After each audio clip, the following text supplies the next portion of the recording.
नमस्कार छात्रों, कल हमने ऊर्जा संसाधन में खनिज तेल यानी कि पेट्रोलियम का अध्ययन किया था।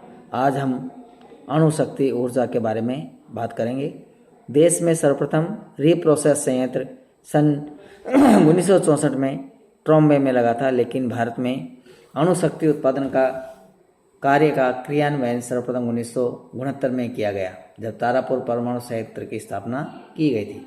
वर्तमान समय में भारत में अणु विद्युत संयंत्रों की संख्या 15 है, जो देश के 7 स्थानों पर स्थापित है।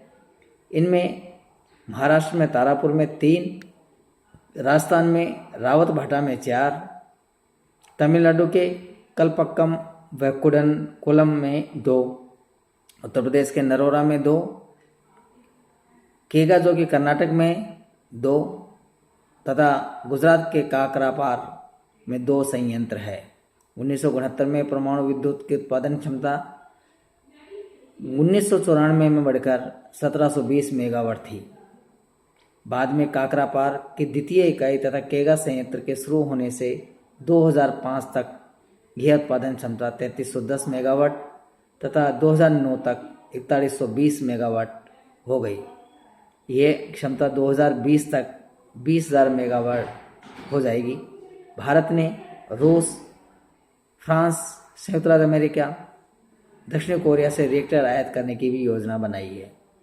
इसके बाद कुल ऊर्जा उत्पादन में परमाणु ऊर्जा का वर्तमान 3% हिस्सा बढ़कर 2052 तक 40% हो जाएगा। कुडनकुलम में 1000 मेगावाट की तीसरी इकाई तथा 2016 में पूर्ण होगी। महाराष्ट्र के रत्नागिरी में जैतापुर स्थान पर फ्रांस की अरेवा फर्म 1650 मेगावाट का रिएक्टर लगाएगी। भारत में परमाणु ऊर्जा का उत्पादन मुख्यतः निम्नलिखित केंद्रों पर ही निर्भर है। पहला, तारापुर परमाणु संयंत्र जो कि महाराष्ट्र में है। भारत का यह प्रथम परमाणु विद्युत गृह है, जिसकी स्थापना 1 अप्रैल 1969 को अमेरिका के सहयोग से महाराष्ट्र के ठाणे जिले के तारापुर स्थान पर स्थापित किया गया। परमाणु विद्युत उत्पादन की 2 इकाइयों द्वारा उत्पादन हो रहा है, जिसमें प्रत्येक इकाई की उत्पादन क्षमता 160 मेगावाट है। दूसरा संयंत्र है रावतभाटा परमाणु विद्युत संयंत्र जो कि राजस्थान में है। कनाडा के सहयोग से राजस्थान के चित्तौड़गढ़ जिले में रावतभाटा यानी कि राणा प्रताप सागर बांध के समीप नामक स्थान पर कोटा शहर के समीप स्थापित किया गया। प्रारंभ में यहाँ 2 इकाइयों की स्थापना की गई। तीसरा संयंत्र है कलपक्कम परमाणु विद्युत संयंत्र जो कि तमिलनाडु में है।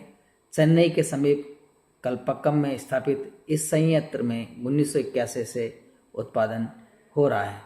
चेन्नई के इस संयंत्र में सर्वप्रथम भारत द्वारा स्वनिर्मित गुरु जल रिएक्टर का प्रयोग किया गया। चौथा संयंत्र है नरोरा परमाणु विद्युत संयंत्र जो कि उत्तर प्रदेश में है। यह भारत का सबसे बड़ा विद्युत गृह है, जिसकी स्थापना 1989 में उत्तर प्रदेश के बुलंदशहर जिले के नरोरा स्थान पर की गई। यह दिल्ली से 125 किलोमीटर दूर स्थित है। इसके अलावा पांचवा है काकरापार परमाणु विद्युत संयंत्र जो कि गुजरात में है। इस संयंत्र की स्थापना सूरत जिले के काकरापार नामक स्थान पर की गई, जहां प्रारंभ में 2 इकाइयों की स्थापना की गई थी, जिनकी उत्पादन क्षमता 440 मेगावाट है। एक इकाई निर्माणाधीन है जो कि 2015 तक पूर्ण होगी। इसके अतिरिक्त कर्नाटक में केगा परमाणु विद्युत संयंत्र की स्थापना की गई। तमिलनाडु के कुडनकुलम स्थान पर एक नवीन परमाणु विद्युत गृह की स्थापना की गई, जहां उत्पादन प्रारंभ हो गया है। भारत में विद्युत संयंत्रों में यूरेनियम तथा भारी पानी का उपयोग किया जाता है। यूरेनियम के अलावा वर्तमान में थोरियम का भी उपयोग किया जाने लगा है। यूरेनियम झारखंड राज्य के सिंहभूमि जिले में जादूगुड़ा में तथा थोरियम केरल के अलवाई में पाई जाती है। देश का 20वां परमाणु बिजली संयंत्र 27 नवंबर 2010 को कर्नाटक में केगा में शुरू हुआ था। इसके साथ ही देश में परमाणु ऊर्जा संयंत्रों की स्थापित क्षमता 1560 मेगावाट से बढ़कर 4780 मेगावाट तक पहुंच गई है। Nuclear power corporation of India limited के केगा परमाणु बिजली घर की नई चालू हुई चौथी इकाई स्वदेशी रूप से विकसित है और इसकी क्षमता 220 मेगावाट है।